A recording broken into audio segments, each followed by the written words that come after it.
আসসালামু আলাইকুম বন্ধুরা, কেমন আছো? আশা করি সবাই ভালো আছো, আমিও ভালো আছি।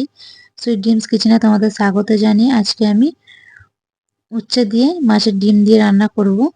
তোমরা এরকম ভাবে মাছের ডিম দিয়ে উচ্ছে দিয়ে রান্না খেয়েছো কি আমার কমেন্টে জানাবে।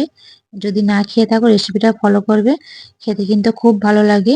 একবার বাড়িতে অবশ্যই ট্রাই করবে। আমি উচ্ছেটা নুন দিয়ে ভালো করে একটু ভেজে নেব, নিয়ে আমি তুলে নেব।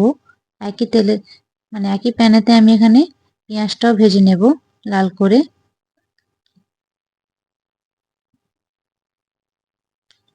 এবার আমি এখানে কেটে রাখা আলুটা অ্যাড করে দেব। আমি এখানে দুটো কাঁচা লঙ্কা, টমেটো আর কাঁঠালের দানা নিয়েছি। আলুটাকে একটু ভেজে নেব, তারপর আমি এখানে সবকিছু একসঙ্গে অ্যাড করে দেব। কাঁচা লঙ্কা, ভেজে রাখা উচ্ছে, টমেটো, কাঁঠালের দানা সব একসঙ্গে অ্যাড করে দেব, দিয়ে ভালো করে আমি ভেজে নেব। মাছের ডিমটা আমি আগে থেকেই সেদ্ধ করে রেখেছি।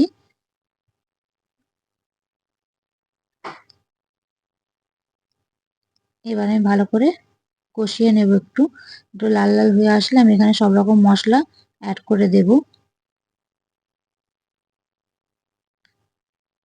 আমি এখানে নুন, জিরে গুঁড়ো, আদা রসুনের পেস্ট, লঙ্কার গুঁড়ো, হলুদ গুঁড়ো আর কাশ্মীরি লঙ্কার গুঁড়ো দিয়েছি কালারটা ভালো আসার জন্য।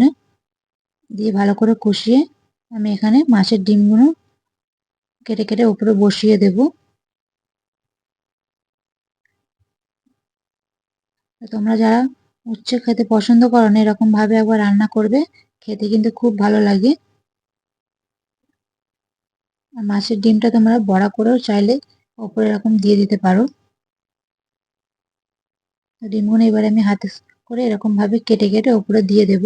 দিয়ে আমি এখানে 10 মিনিট রান্না করে নেব। দেখো বন্ধুরা, রান্না হয়ে গিয়েছে।